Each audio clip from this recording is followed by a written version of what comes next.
Il y a certaines choses que Dieu ne fera jamais tant que vous n'êtes pas entré dans un lieu de désespoir. Pouvez-vous payer le prix? À quel point le voulez-vous? Combien le voulez-vous vraiment? Je reviens tout juste de Enugu. J'y ai eu un programme de quelques jours. J'y ai exercé le ministère ce matin, puis je me suis dépêché de revenir pour être ici. Il y avait 2 plateformes différentes où je servais. La première plateforme, le thème du programme était « Votre saison d'honneur ». Votre saison d'honneur. L'autre plateforme disait « La bénédiction du Père ». Et je suis arrivé et je leur ai dit que c'est un mensonge. J'ai dit qu'il n'existe rien de tel que « Votre saison d'honneur ». Peut-être que vous pensez que je viens proclamer votre saison d'honneur, prophétiser sur vous, vous imposer les mains, vous oindre d'huile et faire des déclarations sur vous. J'ai dit qu'il n'en est rien. Je ne vais même pas prier pour aucun d'entre vous. Votre saison d'honneur est entre vos propres mains.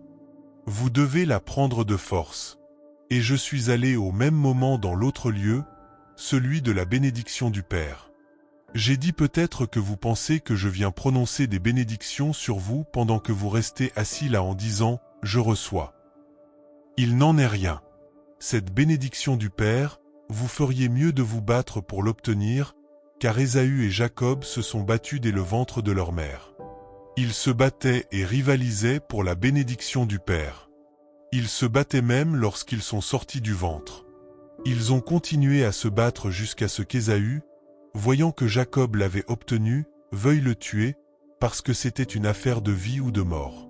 Joseph, lorsque ses frères ont vu que leur père lui avait donné la bénédiction du Père avec une tunique de plusieurs couleurs, ils ont voulu le tuer. Monsieur, la bénédiction du Père ne s'obtient pas simplement comme cela. Vous devez vous battre. Oh mon Dieu, mon Dieu, mon Dieu. Pouvez-vous payer le prix? Dans l'autre royaume, le royaume satanique, ceux qui ne veulent pas payer le prix dans la voie de Dieu paient un prix lourd dans le royaume des ténèbres. Savez-vous qu'en ce moment même, alors que vous êtes ici, il y a des gens qui dorment dans les cimetières, là-bas, chaque nuit? Monsieur, il ne manque pas une seule nuit, ils sont dans le cimetière parce qu'ils le veulent tellement. Monsieur, êtes-vous conscient qu'il y a des gens qui prennent des dispositions pour que leur virilité meure afin qu'on leur fournisse de la force, du pouvoir, un pouvoir économique, et ils n'auront jamais d'enfants de toute leur vie? Ils le veulent tellement. Ils veulent le succès à un tel point qu'ils font quelque chose dans le domaine spirituel qui les empêche d'avoir des enfants. Êtes-vous conscient qu'il y a des gens qui s'arrangent avec les employés de la morgue pour aller coucher avec des cadavres? Et ils le font constamment, de façon régulière? Le jour où ils enfreignent la règle, le jour où il manque cela, tout l'enfer se déchaîne contre eux. Et toi, enfant de Dieu, tu dis, Dieu, c'est mon année, c'est mon année. Mon frère, je ne sais pas à quel point tu le veux vraiment. Je ne sais pas quel prix tu es prêt à payer. Regarde ce que les gens dans les ténèbres paient, regarde le tien. Mon Dieu, je vous ai raconté l'autre jour, je ne sais plus sur quelle plateforme, mais je sais que je prêche ce message depuis un certain temps. Un jour, je prêchais dans un camp lors d'une croisade en plein air, et un jeune homme m'a suivi jusqu'à ma maison ici. Il est venu me voir après cette croisade en plein air et a dit « Révérend, je suis en difficulté. » Quelle est cette difficulté? Révérend, je suis un enfant de Dieu, je suis né de nouveau, j'aime Dieu. Oh, j'ai servi Dieu tous les jours de ma vie. Mais par cupidité, la cupidité, lorsqu'on m'a dit qu'il y a un endroit où l'on peut m'emmener, où ils peuvent faire certaines incantations et je pourrais accéder à une grande richesse, j'y suis allé. Ils m'ont emmené chez un féticheur. Révérend, je suis tombé, je suis allé chez un féticheur. Et quand je suis arrivé là-bas, l'homme a dit qu'il allait me donner des milliards, pas même des millions, des milliards en ERA. Et la condition était d'apporter des chats blancs et des canards blancs. Bien sûr, tu ne peux pas obtenir cela facilement. Alors il les produit pour toi, et tu vas les monnayer. Il lui a dit de venir tuer ces choses, et ils les ont tuées. Puis il a déclaré que c'était bon. Dès qu'ils ont tué ce chat blanc et ce chien blanc, 2 sacs Ghana Must Go, chacun rempli de milliards de NERA, sont apparus. Il a dit, Voici ton premier envoi. Il arrivera dans ta chambre après Noël, entre le 26 et le 30 décembre. Mais avant cela, le 26 ou le 27, autour du jour de Noël ou la veille de Noël, le canard blanc et les chats blancs, c'est-à-dire ta mère et ta première fille, te seront enlevés. » Et il s'est écrié, « Non, tu ne m'as pas dit cela, tu ne me l'as pas dit. » L'homme a répondu, « Il est trop tard, tu les as déjà tués. » Il a dit, « Non, je n'en veux pas, je ne peux pas payer ce prix. » Il est sorti de chez le féticheur et a couru jusqu'à ma maison en disant, « Révérend, aide-moi, comme ces chrétiens nés de nouveau qui ne cherchent les hommes de Dieu que lorsqu'ils sont dans la détresse.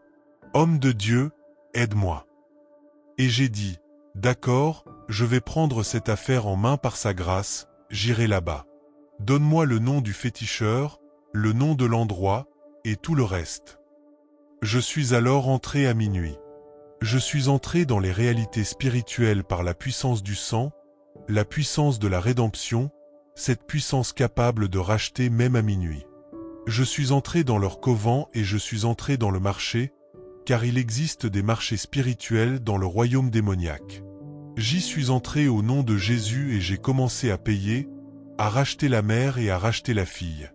Le lendemain matin, ce féticheur a appelé ce frère et lui a dit, « Donc tu as appelé cet homme blanc, ce prédicateur, cet homme de Dieu à Calabar, pour venir détruire notre affaire. Tu dois savoir que le sort a déjà été libéré. Puisqu'il est venu intervenir et que ta mère et ta fille ont été délivrées, quelqu'un doit mourir. Alors maintenant, la chose vient pour toi. » L'homme a couru de nouveau chez moi. « Révérend, s'il vous plaît, je ne veux pas mourir, je ne veux pas mourir. » Et j'ai dit, « Non, tu dois mourir. C'est toi qui es allé chez le féticheur, c'est toi qui as tué le canard et les chats, donc tu dois y passer. » Il disait chaque jour, « Je t'en prie, je ne veux pas mourir, je ne veux pas mourir. » J'ai finalement dit, « D'accord, je retournerai au marché. » Et à minuit, j'y suis allé encore. Je suis entré dans les marchés du royaume démoniaque par la foi, au nom de Jésus, avec le sang. Quelqu'un dit, le sang, avec le sang de l'agneau. J'ai commencé à racheter et à reprendre ce qui avait été pris. Et ce féticheur a rappelé ce frère et lui a dit, « Tu m'as tué et tu t'en es sorti, car quelqu'un devait mourir. Maintenant, la chose vient pour moi. » Et ce féticheur est mort. Alors laissez-moi vous dire que les gens paient des prix. Ils paient n'importe quel prix. Il y en a qui couchent avec des fous, des folles, de manière constante, pour accéder à ce qu'ils appellent le succès. Écoutez Jérémie 29 verset 12 et verset 13. « Alors vous m'invoquerez, vous partirez, vous me prierez, et je vous exaucerai. Allons, dites Amen. Vous me chercherez et vous me trouverez, si vous me cherchez de tout votre cœur. » À quel point le voulez-vous? Que cherchez-vous? Que croyez-vous recevoir de Dieu? Avez-vous l'alignement de la conviction de Dieu dans votre esprit que cette chose vient du Seigneur? Avez-vous la conviction que Dieu vous envoie pour cela? Avez-vous les promesses de Dieu derrière vous? Alors, mon frère, c'est déjà réglé. N'acceptez pas la défaite. N'acceptez pas un non comme réponse. Peu importe à quel point cela paraît négatif, vous devez vous battre et encore vous battre jusqu'à ce que la situation change. Jésus a dit dans Matthieu 7 verset 7, « Demandez et vous recevrez, cherchez et vous trouverez, frappez et l'on vous ouvrira. » Le verset 8 dit, « Car quiconque demande reçoit. » Ce mot « demande » est au présent continu, ce qui signifie celui qui demande encore, qui continue de demander, demain, le lendemain, chaque jour, toute la semaine, un mois, une année, refusant d'accepter un non comme réponse. La Bible dit que vous recevrez. Et quiconque continue à chercher, à chercher, à chercher, à chercher encore et encore. Il ne s'agit pas de prier aujourd'hui puis de tout abandonner pendant 3 jours. Cela veut simplement dire que vous n'êtes pas sérieux au sujet de ce que vous voulez réellement. Il ne s'agit pas non plus de jeûner cette semaine puis de ne plus jeûner pendant le mois suivant. Mon frère, tout ce que Dieu a dit vous appartenir vous appartient réellement. Cela vous appartient. Aucune puissance n'a le droit de le retenir. Mais si vous êtes paresseux, si vous êtes relâché, si vous avez une attitude légère et nonchalante, vous serez choqué de voir cela vous échapper des mains. 1 Jean 5 versets 14 et verset 15. Voici l'assurance que nous avons auprès de lui. Si nous demandons quelque chose selon sa volonté, il nous écoute. Et si nous savons qu'il nous écoute, quoi que nous demandions, nous savons que nous possédons ce que nous lui avons demandé. Allons, je n'entends pas d'amen ici. Amen. Je vous dis qu'il n'y a rien que Dieu vous ait donné à accomplir sur cette terre, rien qu'il vous ait montré et révélé, qui puisse être hors de portée.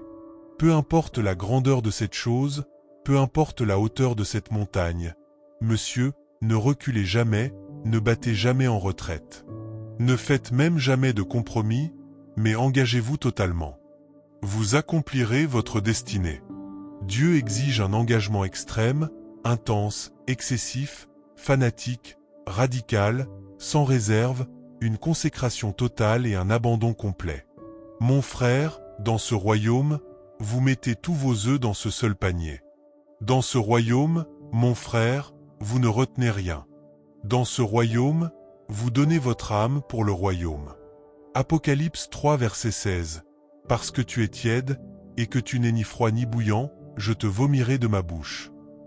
Et Dieu déteste les gens qui disent être nés de nouveau, mais qui ne brûlent pas pour lui et qui ne sont pas non plus froids.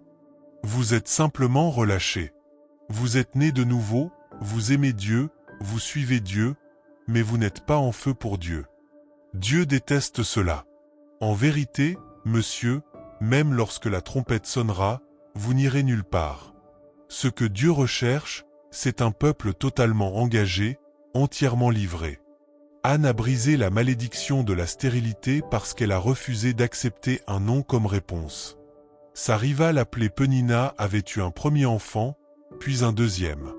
Savez-vous ce que cela signifie de vivre dans une maison où il y a 2 femmes, et où la première met au monde un premier bébé, puis un deuxième, pendant que vous êtes toujours au même point?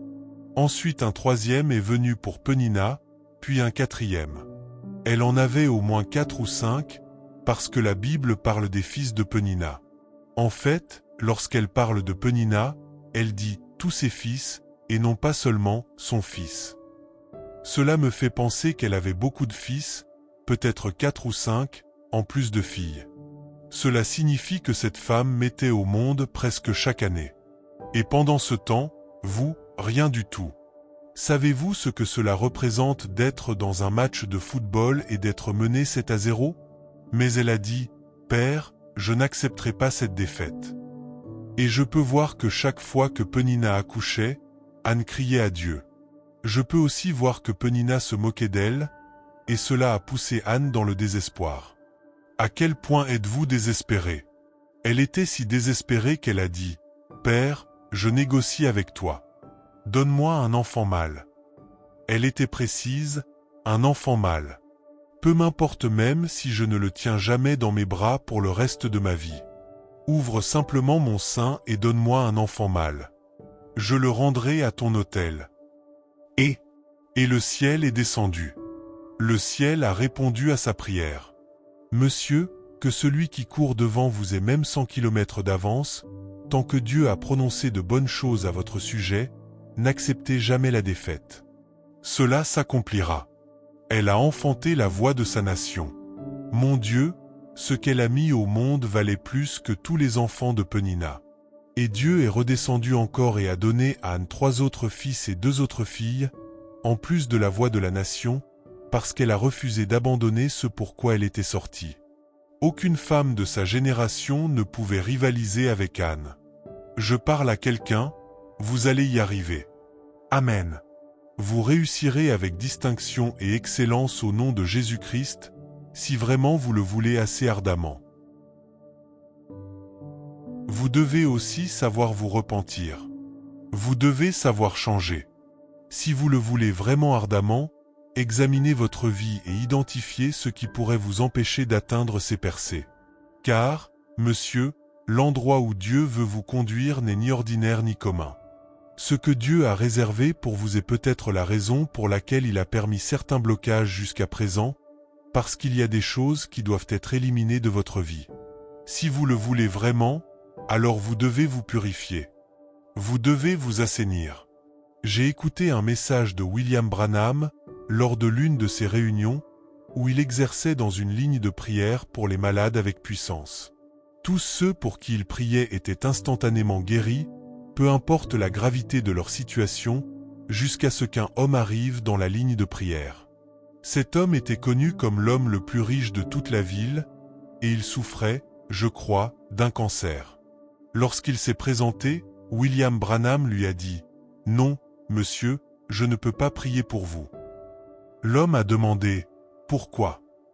Il a répondu « Je ne prierai pas pour vous.